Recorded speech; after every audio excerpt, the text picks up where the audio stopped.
मुझे लगता है ये भी रोड बहुत जल्द खुलने वाला है। क्या है कुछ पता नहीं है।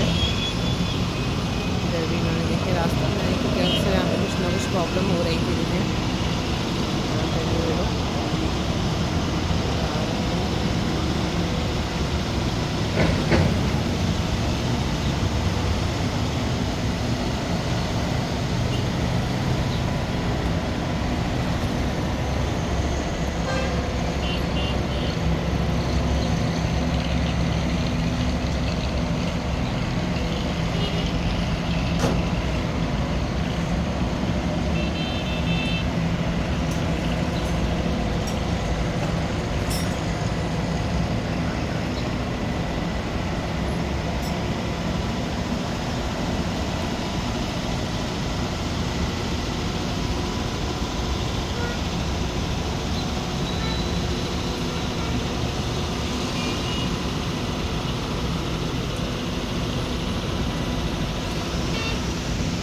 ये भी अच्छा किया है,